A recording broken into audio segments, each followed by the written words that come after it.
Okay, the next item of business is a debate on motion 20654 in the name of Craig Hoy on opposing the Scottish Government's proposed council tax rises. Invite members wishing to participate in the debate to press the request to speak buttons, and I call on Craig Hoy to speak to and move the motion up to 7 minutes, please. Thank you, Deputy Presiding Officer, and can I start by moving the motion in my name? In 92 days, Scots will be asked to pass judgment on 19 years of SNP rule, and nowhere is their record more wanting and more damaging than in Scotland's local government. For a decade and more, this government has chronically underfunded councils across Scotland. And now, many face the stark reality of being unable to deliver statutory services without double-digit council tax increases in May. The numbers, Cabinet Secretary, are clear. In 2020-21, the SNP government provided 65% of local government funding. In 2025-26, this number has dropped to 60%. In 2010-11, nearly 40% of all Scottish Government funding went to councils. This is now closer to 30%. Despite the SNP's smoke and mirrors, the period covered by this budget and the spending review delivers a real terms reduction to council budgets. As the IFS says, local government is set to see reductions averaging 2.1% a year in real terms, and I will give way to the Cabinet Secretary for her alternative logic. Well, it's called facts, and the facts are, according to independent commentators, according to the Accounts Commission, according to SPICE, that there is a real terms increase in the budget, not just this year, but for the last 3 budgets. Perhaps Craig Hoy should have a look at the facts instead of coming here and misrepresenting them. Craig Hoy. I understand that Specsavers now do hearing tests, so she should have gone to Specsavers because she didn't hear what the IFS says. Local government is set to see reductions averaging 2.1% a year in real terms. Those are the facts as interpreted by an independent body of analysis. And make no mistake, Minister. I will give way again, yes. Cabinet Secretary, briefly. Just to help Craig Hoy a little. That reference was to the spending review, not to the 26-27 budget. So he has to understand the difference between a budget and a spending review. Will Craig Hoy now acknowledge that the budget 26-27 has a real terms increase to local government? The Minister stood in this chamber during the budget and said it was a 2% real terms increase. That is simply not true. That is simply not true. Repeating something that is dishonest, Minister, time and time again does not make it true. But the reality is, the hard reality, Minister, is that because of the SNP's chronic underfunding, council tax rises for ordinary hard-working Scots will go up in May. These are people who are already reeling from the SNP income tax hikes, from stealth taxes and the ongoing cost of living crisis. But not content with having crippled Scots with more and more tax to fund more and more benefits, this SNP government proposes to pick people's pockets again. Because despite having pledged to scrap council tax in 2007, ministers have been content to let bills soar. And under the SNP's new plan, a tax paid, council tax, which don't forget is a tax paid from post-tax income, some households could see their bills rise by as much as £2,700 to a staggering £6,515 a year. Think about this, Presiding Officer. Think about that figure. For a higher rate taxpayer, that's over £10,000 in pre-tax income to pay the price of the SNP's persistent cash grab on councils. And this SNP's own assessment shows that under the SNP's plan, anyone living in a home worth more than £240,000 will pay more in council tax. And regardless of what flows from the consultation from council tax, we already know that some households are set to see bills soaring next year. The budget includes the creation of 2 new bans for properties worth more than £1 million. These new bans, imposed on larger homes, regardless of the occupant's income, will generate £12 million a year. But this is yet another SNP big fail on the value for money test. £5 million spent to bring in potentially £12 million. And these households are sometimes asset-rich but cash-poor, elderly residents, some of whom want to remain in their family home for as long as they can. And under the malign influence of the Scottish Greens, the politics of envy are all over this government's proposals. But it's not just these households that will pay more, and that is why today we are calling on the Scottish Government to scrap the plans for additional rates and ditch their council tax consultation, because the consultation is nothing more than a smokescreen for higher tax on middle-income Scotland. People who've had enough of year-on-year tax rises from a government which takes more and delivers less. And as bigger bills drop through letterboxes next month, this government is introducing more and more stealth taxes through the back door. Many residents now pay for garden bins, parking charges are killing high streets, and plans for a visitor levy are set to do real and lasting damage to the tourism, hospitality and leisure sectors. Congestion charges threaten our cities, and the prospect of workplace charging levies remain in place. Now, the Minister will no doubt get to her feet and say that the decision to introduce these new taxes rests with democratically elected local authorities. But in reality, and speaking to COSLA at lunchtime, this was clear, cash-strapped councils across Scotland will feel that they have no other option but to use these powers to plug growing gaps in their finances. And of course, the threat of cuts to core services still loom large across Scotland. That's school closures, swimming pools shutting, library hours reducing and bin services being scaled back. In my own area of Dumfriesshire, the SNP-run council has consulted on a raft of deeply unpopular cuts, closing small nurseries and rural schools, ending free in-school music lessons for primary and secondary pupils, removing funding for school-based police officers, shutting the Hillview Leisure Centre in Kellerholm, scaling back on gritting and snow clearing, something that will put lives at risk, removing council funding for citizens' advice services. This, Deputy Presiding Officer, is the true cost of the SNP in Dumfriesshire and the true cost of the SNP government in Edinburgh. And right across Scotland, councils have announced cuts year after year after year. Taxpayers are now, Minister, left wondering what will be left after 19 years of austerity under the SNP for Scotland's councils. So again today, in our motion, the Scottish Conservatives stand on the side of taxpayers, on the side of councils who need a fair deal from this government, on the side of common sense, lower tax and better value for money, and against an SNP government that is seeking to buy votes through the bloated benefit system, an SNP government which sadly expects Scottish workers to pay for its woeful and misplaced priorities. Thank you. I now call on the Cabinet Secretary to speak to and move Amendment 20654.2 up to 5 minutes. Thank you, Presiding Officer. I welcome the opportunity to speak and correct the misinformation in the Conservative motion. Firstly, the budget improves the local government settlement with a 2% real terms increase, not a reduction, as Craig Hoy claims in his motion. And unless Craig Hoy is accusing Spice and the Accounts Commission of being dishonest, then he should correct the record at the earliest opportunity. Secondly, he asked for the consultation and revaluation of all homes to be removed, but there's no government proposal for a full revaluation whatsoever. What is proposed is a targeted revaluation for properties of over £1 million in order to introduce in 2028 2 new high-value property bans within the council tax system. Thirdly, on the ongoing consultation, there is no specific proposal being advocated for. Instead, we're trying to determine if a consensus can be found so that local government taxation is as fair a system as possible. And finally, in the lead-up to the budget, our engagement made it clear that the consensus view was that it should be for individual councils to set their council tax rates without a freeze or a cap. That's what the draft budget allows for. A key demand from all COSLA leaders, including the Tory leader at COSLA. Is the Tory leader at COSLA wrong, Craig Hoy?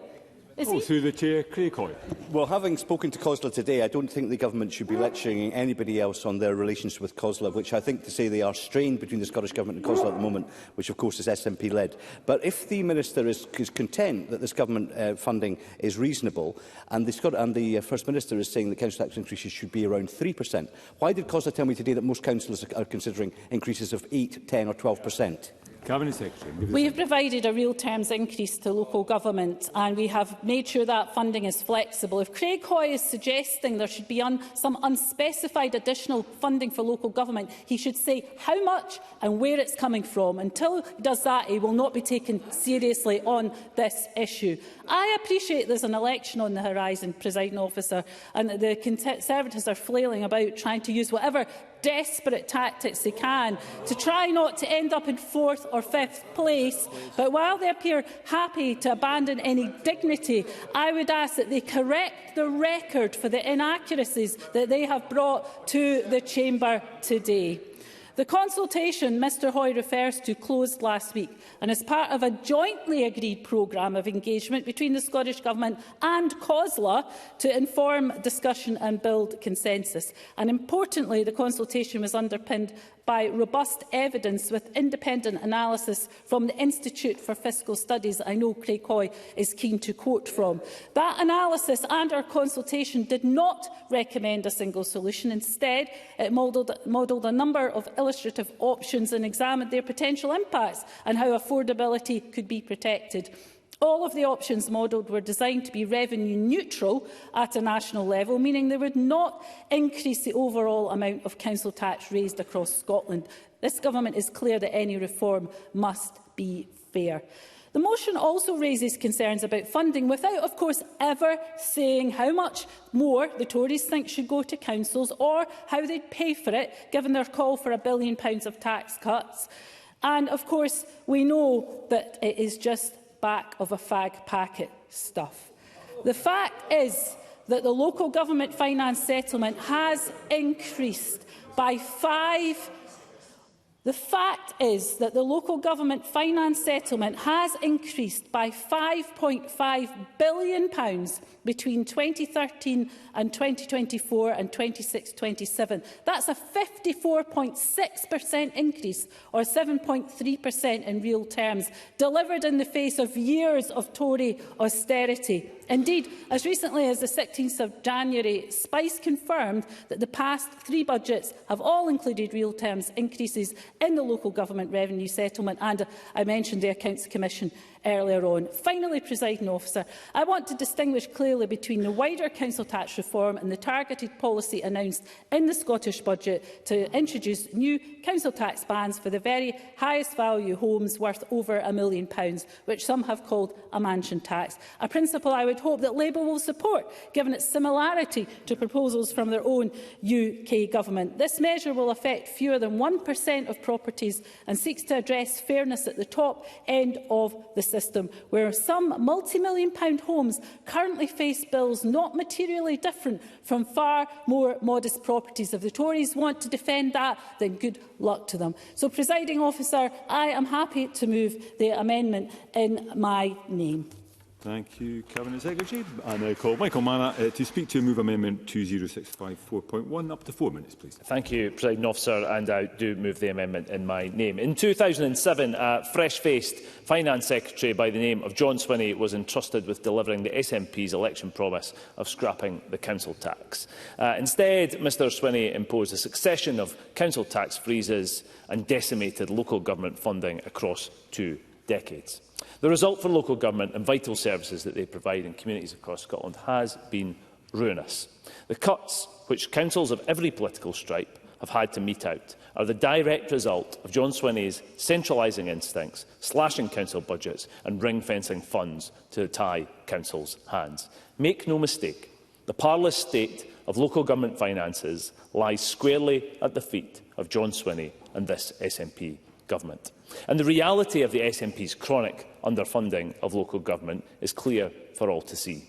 Social care services in crisis, teachers moving abroad, libraries closing, potholes you could swim in and swimming pools that you can't.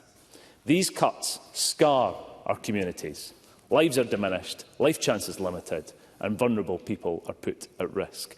Councils are at the stage when even delivering statutory services, the most basic of those services, which they have a legal duty to perform, is a stretch. Local communities are paying the price in services have been cut, reduced or disappeared altogether, and in eye-watching council tax rises, and the result of a decade of underfunded freezes. Things have got so bad, even SNP councillors are at last speaking out. SNP councillor and COSLA Resources spokesperson Ricky Bell said the SNP's government very poor settlement for local government was making council funding increasingly unsustainable and will force councils into reductions in services and jobs, as all of them struggle with cuts from their SNP colleagues here in Holyrood. And the Cabinet Secretary has referenced the consultation on council tax reform, which closed in January. To suggest that change is just around the corner is frankly for the birds. This government has had two decades, certainly. Cabinet Secretary. So, talking of change, obviously our proposal to introduce new council tax bands for the very highest value homes worth over £1 million, not dissimilar to the mansion tax his own government have introduced, although councils get to keep that money, unlike the UK government who took the money to the centre. Does Michael Mara and his party support that? Michael Mara. Well, we certainly support the principle. I have to say, given what I've just laid out, the ability of this government to deliver anything at all in this area, I think, frankly, is a stretch. We do have concerns as a party about the way that the bits and pieces that we hear about the way that it might be designed. We know that the number of those properties are centralised here in Edinburgh, whereas that money that may be dispersed out across the rest of the country. We have no detail on how that is actually going to work properly, and I think people would rightly have questions to ask about it. So on a principled level, absolutely no problems at all. Let's wait and see how it might be implemented. And of course, it is no solution, given the time frame for its delivery, to the challenges that we're speaking about today. It's years away to deliver a very small amount of money. So it doesn't address the crisis in our local authorities and the delivery of the services they have to. So we have had a promise, a commission, a consultation, a working group, and now another consultation. All attempts at kicking the can down the road or passing the blame to somebody else. The contributions from the SNP backbenches today have been like blame bingo. This is a cowardly government that's wasted years of majorities with no intention of ever doing the hard work of reforming council tax. Staggeringly, the recently published spending review showed that if SNP win in May, they intend to cut nearly £500 million from local government budgets over the next 3 years. That's truly hard to fathom, given the criticism from SNP councillors as to what is happening. What services will have to be cut? Which vulnerable people will fall through the cracks? That is what is at stake on the 7th of May. Thank you. I now call Patrick Harvey. Up to 4 minutes. Mr Harvey. Thank you, Presiding Officer. I'm not very surprised at my immediate feelings of frustration about how this debate is starting, because there were very important and legitimate points that I agreed with in Michael Mara's speech there. But tribalism isn't going to take us anywhere. And simply finger-pointing about this problem is not going to result in a solution. I think that there are clearly those who have worked hard to try and achieve reform of council tax, and there are clearly those who have stalled or blocked it or just not tried. But I don't really think the public care very much about that. I think they have a right to feel that this Parliament as a whole, collectively, all of us, have a collective failure to reform council tax over decades. And I think that is one of the biggest things. I think there's a huge success in devolution. I'm a massive fan of a great deal of what this Parliament has achieved. But this is a long-standing failure of multiple sessions and multiple governments in reforming council tax. I mean, the idea of levying a property tax based on property values set in 1991 is absurd enough in itself. But how long do we allow that situation to continue? 35 years out of date isn't bad enough. Will we allow them to be 40 years out of date, 50 years out of date, 60 years out of date? How much more broken can the system become? Even in 1991, this was an unfair system, with the ratio of the highest to lowest tax payments being 3 to 1, but the ratio of the highest to lowest property values being 8 to 1. And that gap has only increased dramatically as we've seen property prices increase. So the system is even more unfair, I think probably dramatically more unfair than it was then. Most households are in the wrong band.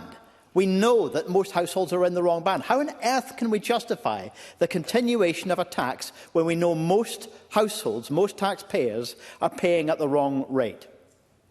Now, polling shows that there is strong public support for reform. And I want to acknowledge the work of Tax Justice Scotland, whose briefing sets out the polling. Of those who expressed a view in their opinion poll, a massive 84% wanted political parties in the coming election to make clear commitments to reforming council tax. And a negligible proportion, just 2%, thought that people in low-value homes ought to be paying a proportionately more in their property values than people in higher value housing. So that's negligible support for the status quo, negligible support for the unfairness of the current system. Now, the Greens have done our best over many years to make the case for reform, not just arguing for it, but doing the detailed work to show what, first of all, a land value tax and then a mixed base property tax based on modern property values would look like, how it could be made to work, setting out the reasons why a property tax is still important, that property tax has an important role to play within a diverse tax system. But consultation after commission after commitment has not resulted in action. So we've also worked hard, including in recent years, for shorter-term small changes. And I'm very pleased that we've managed to have success in some of those in recent years, making small changes. But this can't last. This situation where we all acknowledge that a system is broken, is out of date, is chronically unfair and needs to change, but all we do is keep tweaking at the edges to try and ameliorate the unfairness a little bit. This can't last. Every political party needs to make a solid commitment to reform of council tax in May and needs to be ready to act on those commitments, whoever is returned in whatever numbers, by the public after May. Thank you. And I call Willie Rennie again. Up to 4 minutes, Mr Rennie. Well, I'm much more optimistic than Patrick Harvie about council tax reform and local government finance reform. I have sat through endless meetings in this building where we've had excited conversations about reform, and this is another one that I can't wait to happen. While the tumbleweed rolls by, while we wait for explanations from ministers as to exactly what they want to do, and nothing ever comes. Nothing. I have sat with minister after minister, and they say, yes, we're very serious about council tax reform. Very serious. Very serious about it. And we're here to listen to all of your views. And we say, right, what's going to happen now then? We've given you our views. And they say, well, we'll come back at the next meeting and we'll tell you all about how we're going to take it further forward. No, just a minute, I've not finished a punchline yet. There is a punchline. And then there is a ministerial reshuffle. And the next innocent soul comes in and tries all over again to excite us about the proposals and says, tell us what you want to do. And we go through the whole thing over and over. I think I went through 3 rounds like that. So when ministers say, and I'm serious about this, when ministers say they're up for reform, frankly, I don't believe them. I don't think they really want to do it. I don't think they will ever do it. And I would rather they were just honest about that and adopt the Conservative position. Because the Conservatives, to be fair, have been honest about this from the beginning. They want to hold on to the post-Thatcherite tax regime. They're quite keen on it, the fact that it's 35 years old. They like that. They like the fact that the valuations are stuck way in the past. They like all that because they're Conservatives. But the SNP should just be honest that that's what they favour as well, because they're too scared to change anything. And change is hard, and I get that. Change is really difficult. But they have not changed it one jot in reality. They've tinkered at the top end. They've made themselves feel virtuous by changing the tax for the upper bands. But in reality, it's not changed anything for local government. They haven't got a proper settlement that gives them the respect that they need in order to pay for the public services that we demand of them. So I just hope that ministers take that away seriously and just stop pretending that they're trying to do this. If not, give us something, because we've had commissions, talks, reviews, expert groups, and the wonderful Citizens' Assembly that just died a death almost before it started. So let's do something serious if we are serious about reform. And Craig Hoy and the Minister were talking past each other about whether this is an increase in tax or a reduction in funding for local government. And they were both right to some extent, because the Minister was looking in the past and Craig Hoy is looking to the future. But the central bit of it is that the Minister said, this is the spending review figures, not the budget figures. So does that mean that the spending review figures are not accurate? That it's going to go up? And she can maybe tell us, is it going to go up? Is it guaranteed? Briefly, Cabinet Secretary. Spending review is that no spending review outlook stays with those figures when it comes to budget. If you look back to the projection of what local government was going to be in the last spending review for 25-26, local government has got £3 billion more than was anticipated in the spending review. That's the point I was making. Willie Rennie. So I accept that. But the issue is, if you look at the chart, and it's very clear, health, education, many others departments, their spending goes up. Local government's way at the other end of the scale. So if that is true, why has local government been singled out for that treatment? Why not give them a proper projection about what you think they're going to get, so that they can plan properly to shape the services that we need, rather than this constant game of underestimating, putting the figure down, then bumping it up later? It's just a game. I don't know if I've got the time, because I'm... No Not time. even for your punchline, Mr Rennie. So I wish that we would treat local government with a bit more respect. Let's give them a proper settlement to meet the demands that they face and the expectations that be put on them. Because with that, I think we might start to get a more efficient and effective council system, rather than what we've got just now. Thank you. We move to the open debate. I call first Pam Gosling, to be followed by Paul McLennan. Up to 4 minutes, Ms Gosling. Thank you, Presiding Officer. I would like to praise my party, the Scottish Conservatives, for bringing this very important topic to the Chamber. Local governance affects each and every one of us. Our local roads, schools, parks, social care services are primarily the responsibility of our councils.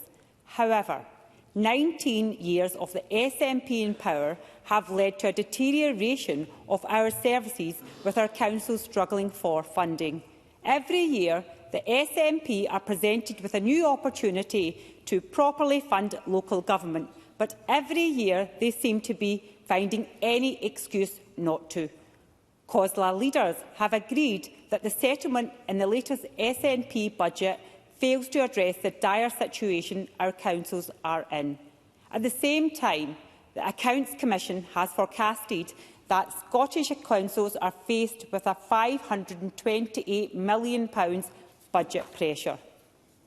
Presiding Officer, under 19 years of the SNP's financial mismanagement, it is people who are not getting value for money.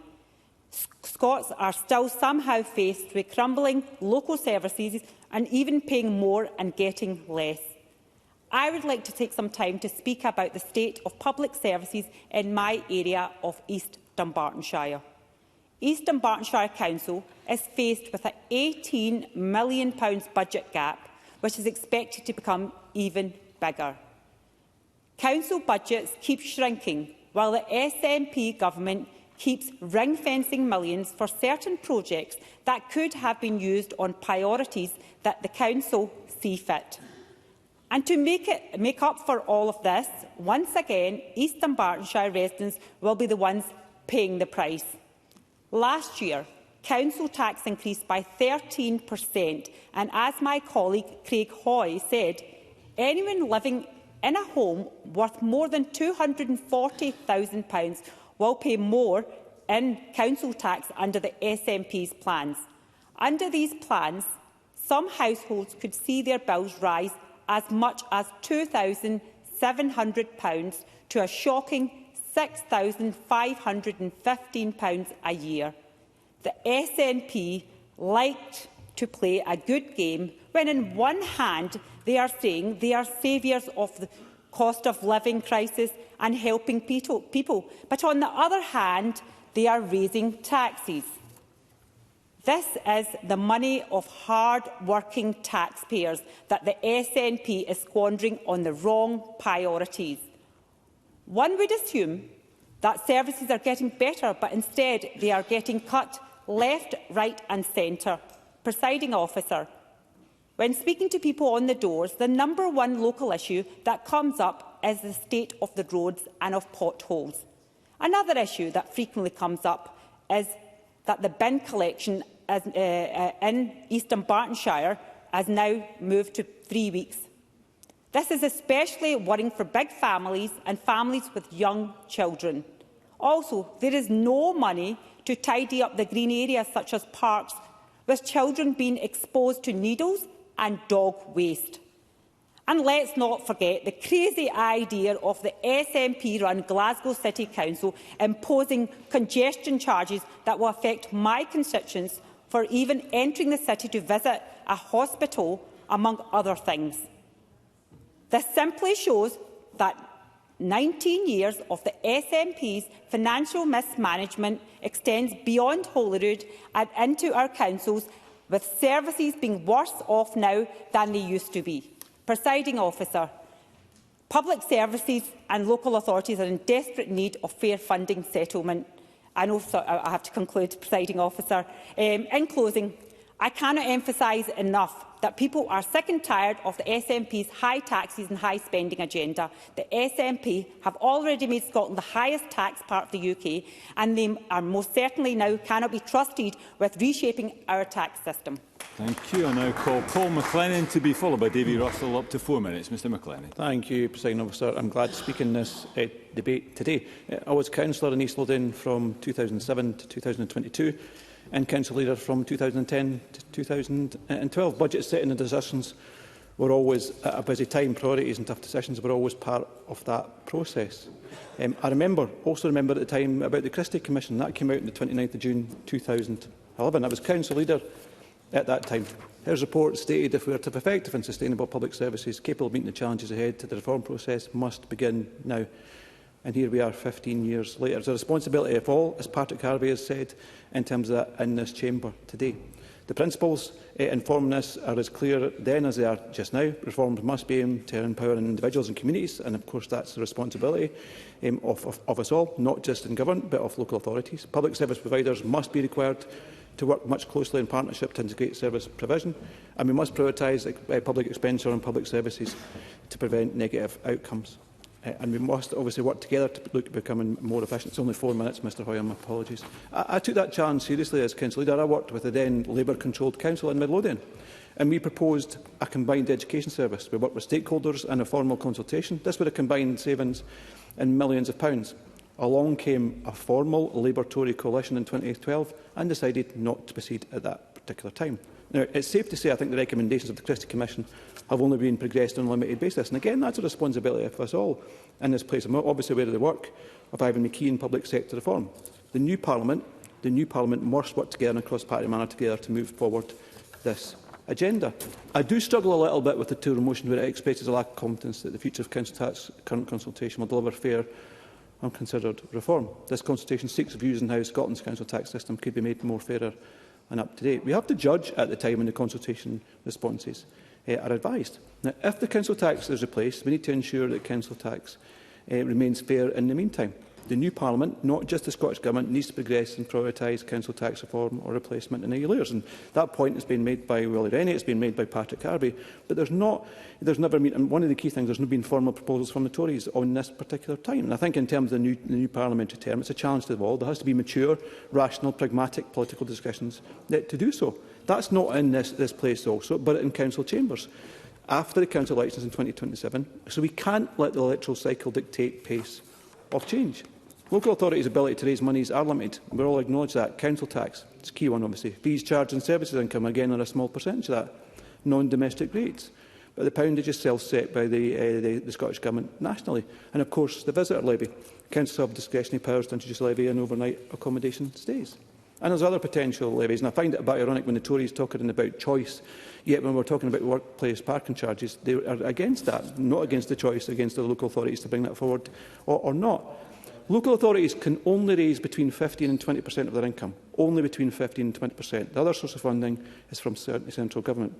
In most European countries, municipalities raise around about 50% of their own income. through local income taxes, sales taxes, visitor levies and other various levies.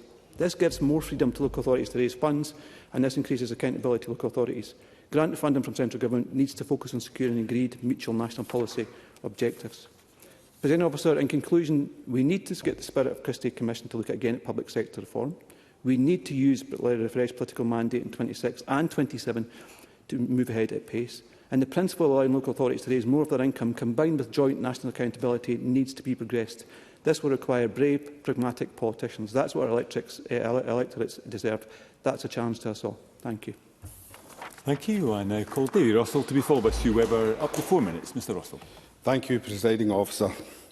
Funding for local authorities has been whittled down by successive SNP governments time and time again. They ask local authorities to do more and more with less and less. As we saw in the provisional budget, Presiding Officer, occasionally Shona Robinson and John Swinney like to come after some small sections of the population so that they don't upset too many people close to an election. This time it's businesses with the business rate revaluation and the people who live in properties worth more than £1 or £2 million. Now, should people that live in the £1 million houses... Yes. Claire Hawkey, briefly. Thank you for taking the intervention. Is Mr Russell saying that he is against the increase in council tax for those who have the biggest houses? David Russell. You'd have heard.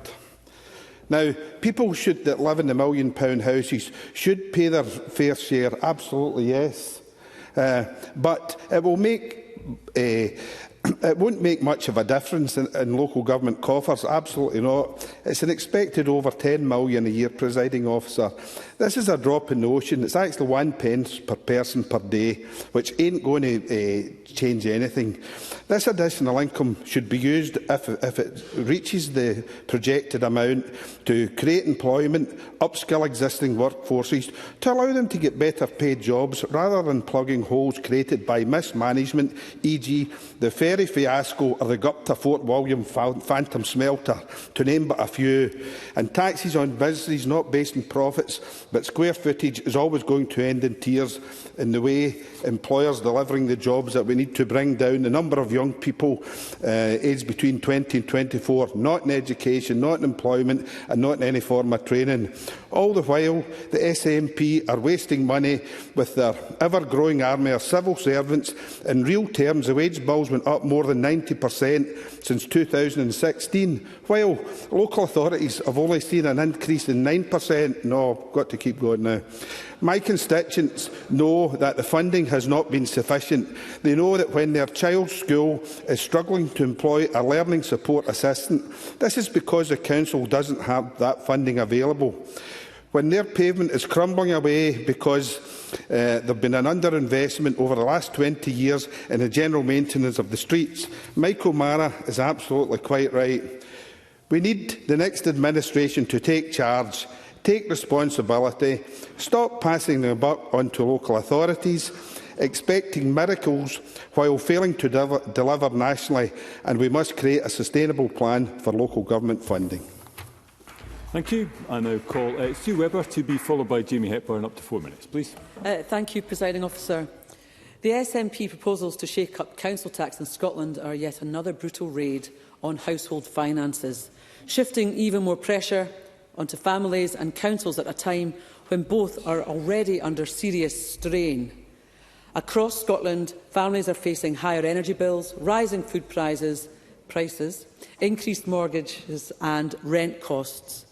And against this backdrop, the prospect of council tax rises, combined with additional local charges, fees and levies, is not only unwelcome but unfair. Taxpayers should not be treated as a cash cow to compensate for the Nationalists' repeated failures to manage public finances. And over recent years, Edinburgh residents have seen a significant change in how the council raises money through a steady creep of new charges, permits, penalties and fees. They are never presented as council tax rises, but together they amount to a fundamental shift in who pays, how they pay and how often they pay. For example, until 2018, garden waste collection was free. However, the council then introduced a permit, initially at £25 a year, But today that permit costs £45, an 80% increase, and that's paid on top of council tax. It was justified at the time. Around 70 to 70,000 households now pay this charge every year, with this service alone generating nearly £3 million annually and close to £10 million in the last 4 years. Another example is that of parking charges, controlled parking zones, and they've spread across Edinburgh, whether residents want them or not. Residents who once parked outside their own homes can no longer do so unless they pay the council for the pleasure. The cost may appear small, with a typical resident permit costing between £80 and £100 a year, but to pay this to simply park outside your own home is ridiculous. If you live in a controlled zone and you own a car, what other choice do you have? You have to pay to park. And there's also plans to introduce the parking charges across towns in East Lothian, rather in a tone-deaf manner. More often, they want to make their own council staff exempt. Just utterly unfair. So businesses face the same cumulative pressure as the business rates have driven their bills up higher still.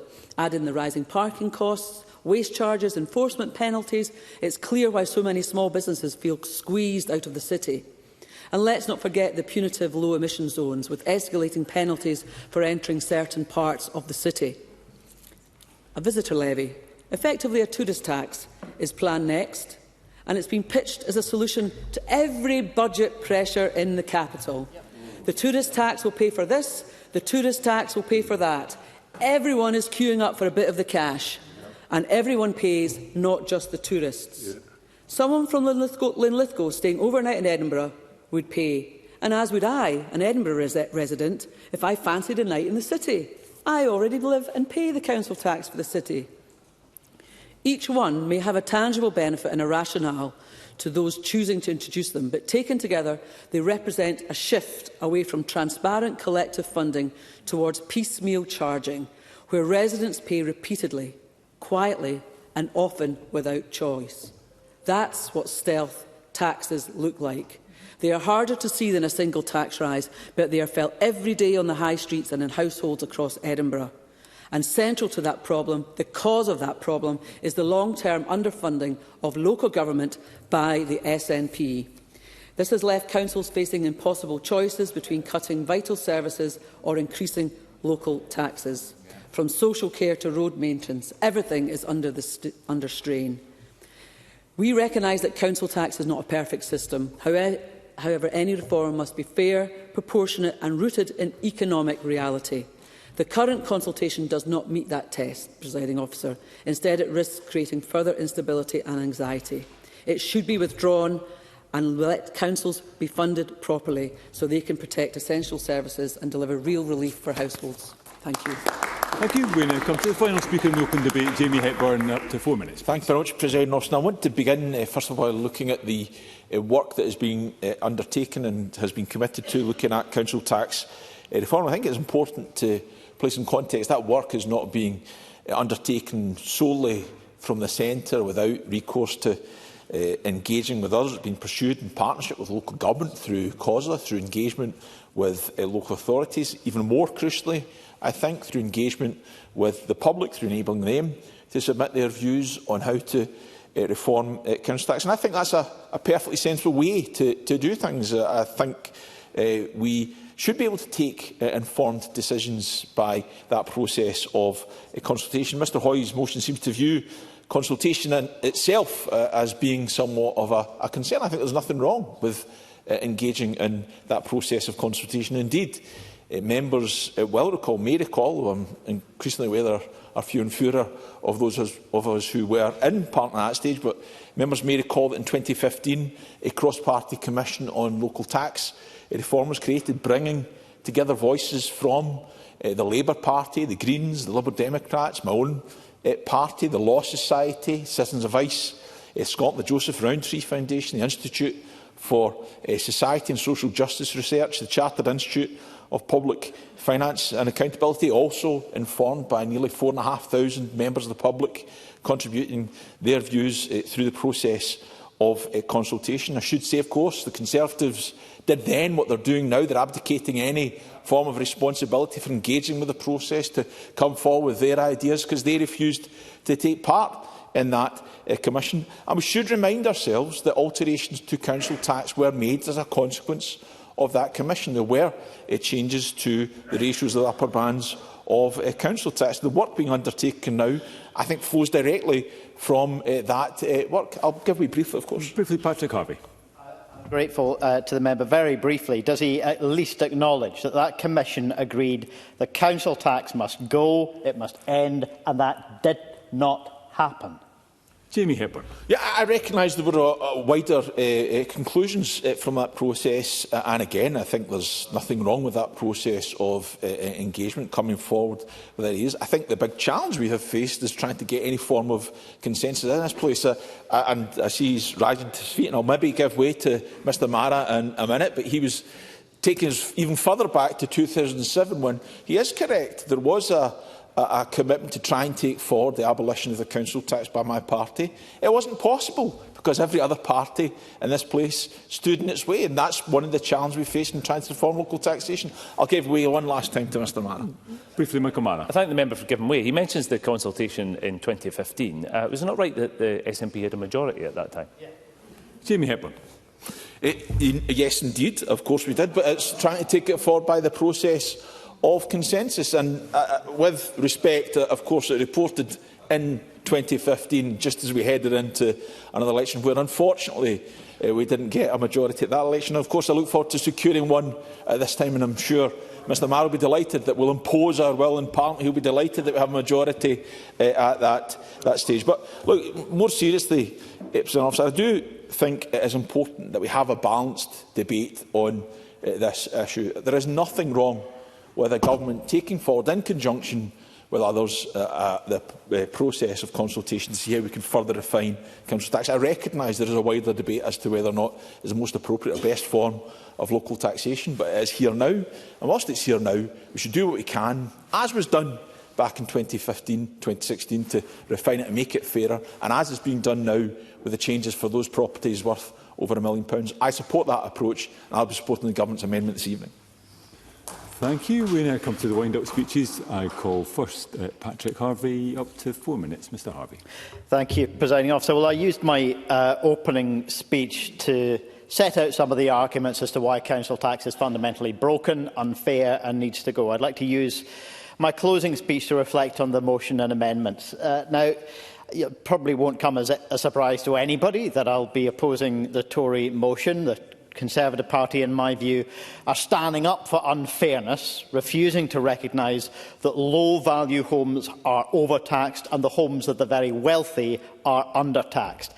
But in my naivety, in my simple naivety, I thought that even the Conservatives might not have the brass neck to use the empty canard of saying that Scotland was the highest tax part of the UK during a debate on council tax, given that an average Band E council tax in Scotland is £1,421, and in England is £2,171 in the year 24-25.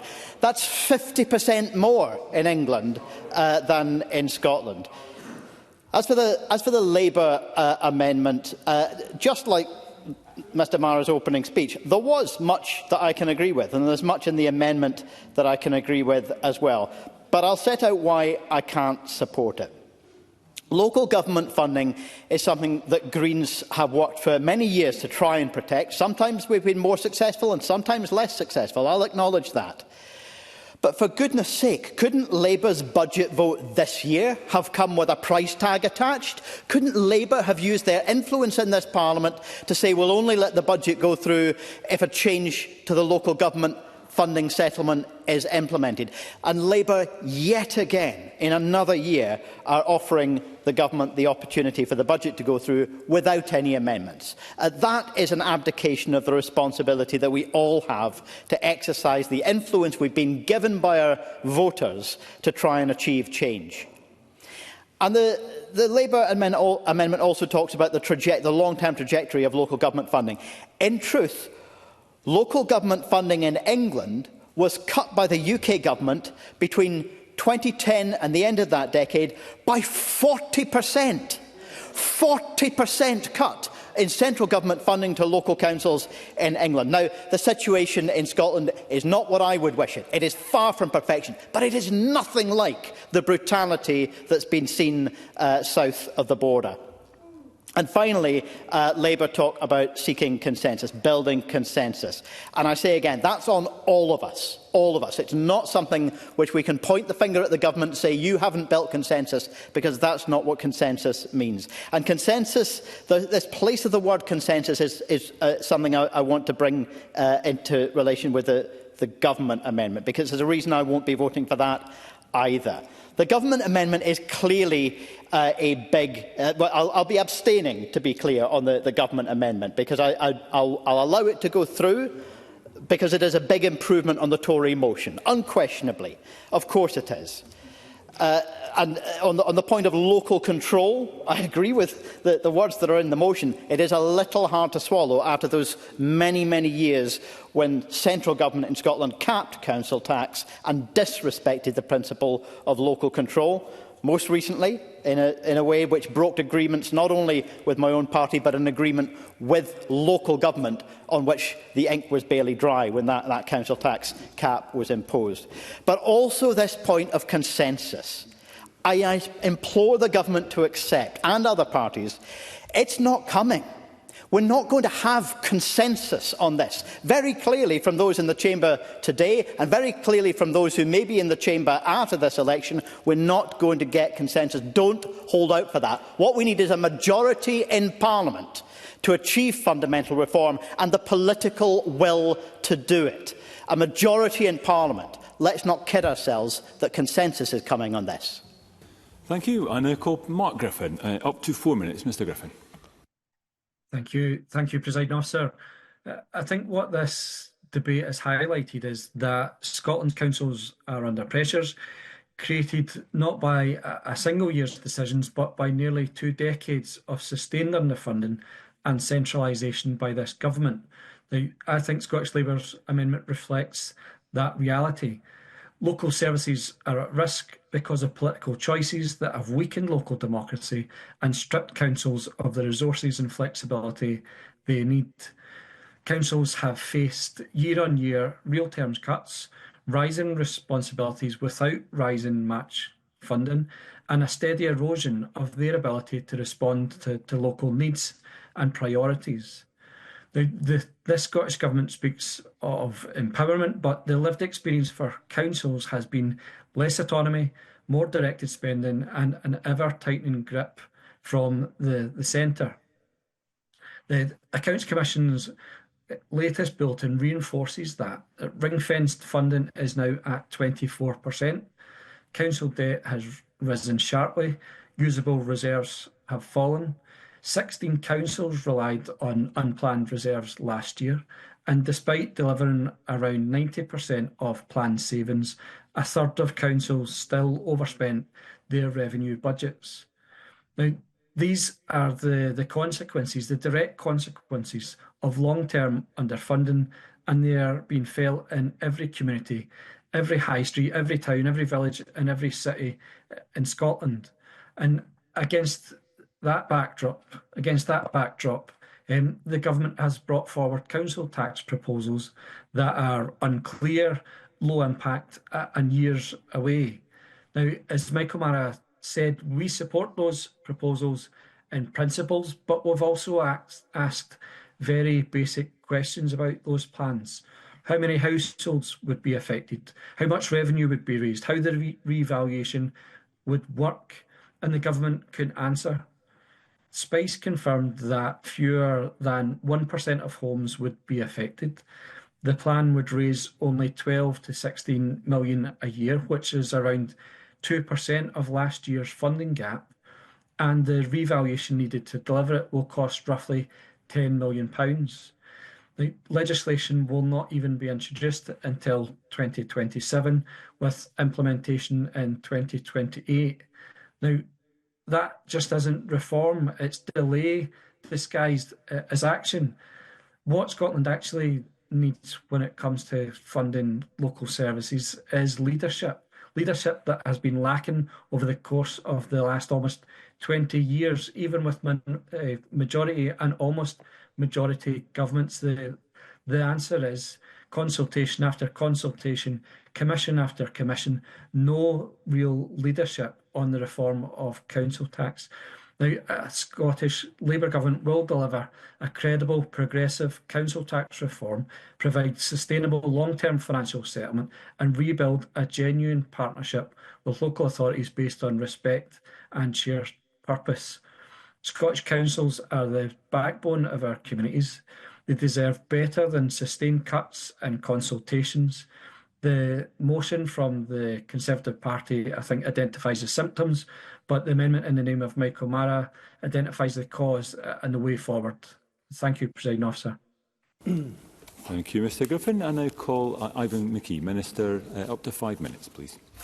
Thank you, Presiding Officer. I want to close by addressing directly the characterisation that's been put forward by Mr Hoy, both in this debate and more widely.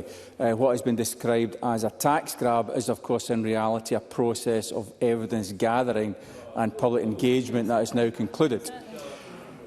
They should listen, they might learn something. No decisions have been taken by the Scottish Government to increase council tax bills across Scotland. No household has been issued with a higher bill as a result of this consultation, and no plan for reform has been agreed, let alone implemented. And it's simply not accurate to suggest that this work represents an attempt to extract more money from households. The independent analysis that informed the consultation examined options that were explicitly designed to raise the same overall amount of revenue nationally, not more. And I think the members opposite should really reflect on the reality of that. I know that they're finding the electoral challenges at the moment as they've moved down into 5th place difficult and they're having to clutch at straws, but they should debate with their facts and not with their own perceptions of reality.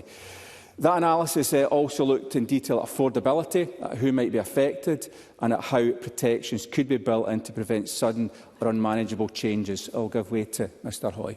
Craig Hoy, briefly. The Minister's moved on, but I was just, in light of the Government's record on tax, whether or not anybody actually believes a word he says when he says that there will be no material increase in the overall tax take, because isn't it just yet again proof that the Scottish Government will use smoke and mirrors to hide their intention to raise tax on ordinary hard-working Scots? Minister.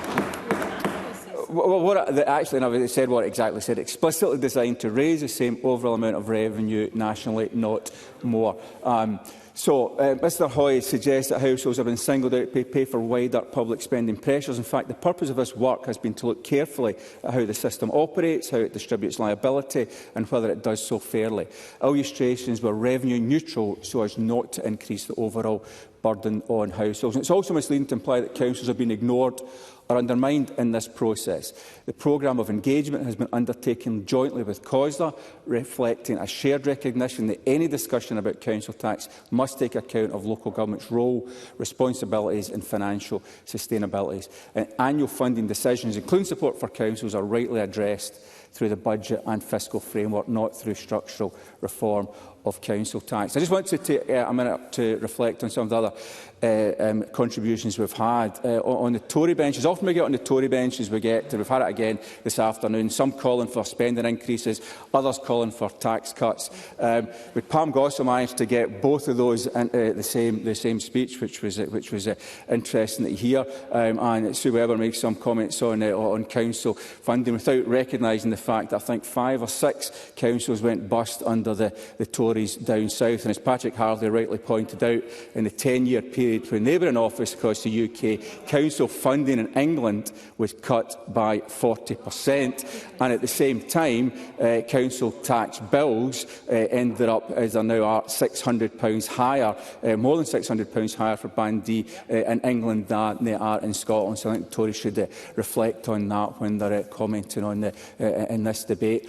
We welcome Michael Mara's confirmation of Labour support in principle for our proposal to put in place new council tax bans for properties of over £1 million. Both himself and Mark Griffin said that there was questions that hadn't been answered, but Michael Mara will be delighted to hear, of course, that Mark Griffin then went on to answer the very questions that he and Michael Mara had said hadn't been answered. And if he's got any further questions on the process, which I think we've laid out clearly, we're very happy to pick those up separately with them.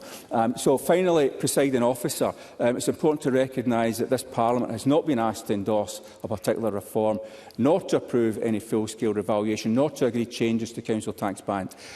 What has been taking place is a consultation supported by independent analysis, followed by public engagement. The findings of that work will be published and will inform consideration by the next Parliament. That is the appropriate sequence for a question of this significance. Rhetoric, and that's all it is, rhetoric about increases of thousands of pounds or claims that decisions have already been taken, do not reflect the reality of where we are. I welcome debate on these issues. We welcome scrutiny and challenge, but that debate should, of course, be grounded in facts and evidence and an honest account of what has and has not been proposed. Presiding Officer. Thank you. I now invite Alexander Stewart to wind up the debate up to 6 minutes. Mr Stewart. Thank you, Presiding Officer. Happy to close for the Conservatives this afternoon. Once again, we find ourselves debating the SNP government's badly thought-out tax reforms. This time, the spotlight is on the council tax reforms, at a time where householders are under increasing pressure, and the prospect of a council tax reform and higher bills would be really concerning for individuals, the length and breadth of Scotland. Presiding Officer, this consultation cannot be viewed in isolation.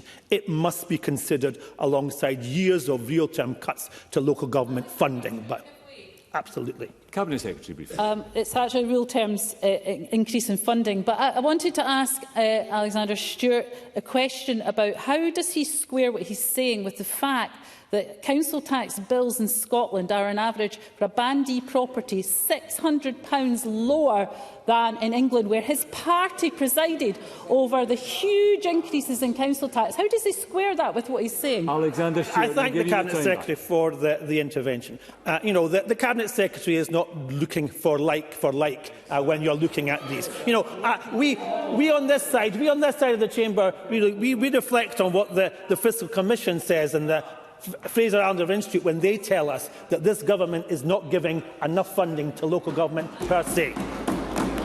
Presiding Officer, as I've said, in the context, we have to look at the shortfall. Tax increases are, of course, as we've already heard that this afternoon, it's at the decision of the Council. But the Council requires the funding to be given to them, and this government has starved them for years. So residents will pay more and get less.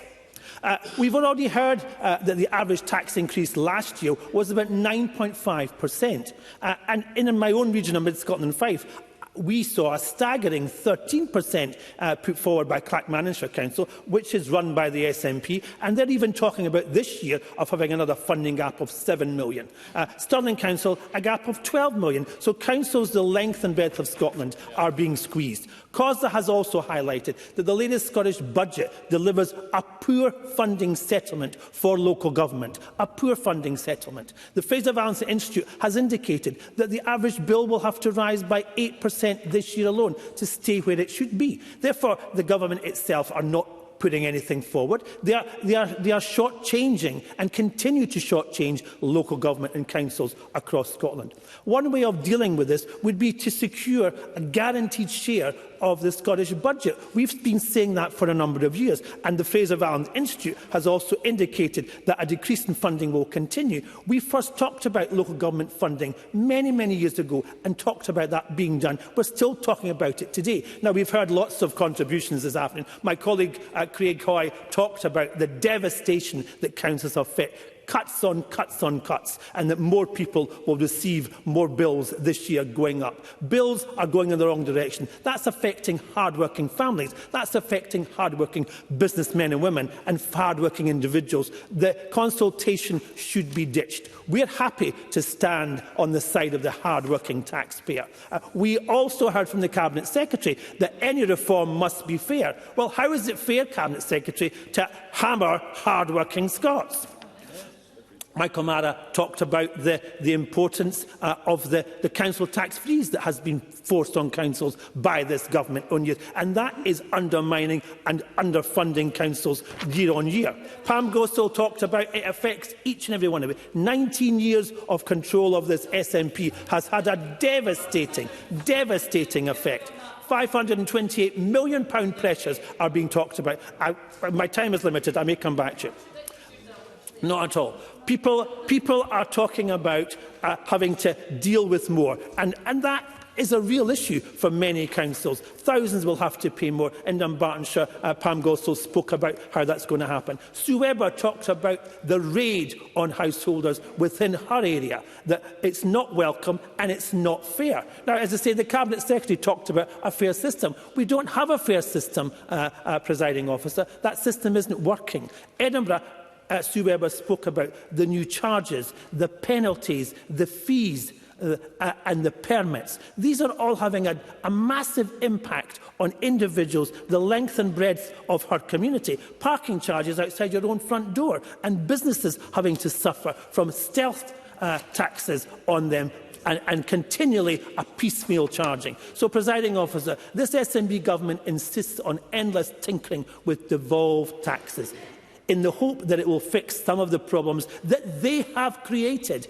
They have created themselves. If councils continue to be squeezed, no amount of tinkering with the tax system will prevent them from raising bills. And that's what we've seen today. So this government needs to be honest regarding the financial pressures facing local government and the political will to address that properly. They have to talk about that, whether it's income tax, it's council tax, it's business rates or it's stealth taxes. This government cannot be trusted to reshape Scotland's tax system any shape, way or form. As today's motion sets out, the SNP should step back from this flawed consultation and focus instead on delivering, on talking about stable funding and genuine partnership in local government. That's what local government wants to see, and that's what local government wants to be involved in, instead of actually seeing us crying, and they've been crying out for that for years. So, presiding officer, as we're going to see, people will pay more and get less. That is the SNP local government tax policy, and that will continue to be it. Thank you. Thank you. That concludes the debate on opposing the Scottish Government's proposed council tax rises, and it's now time to move on to the next item of business.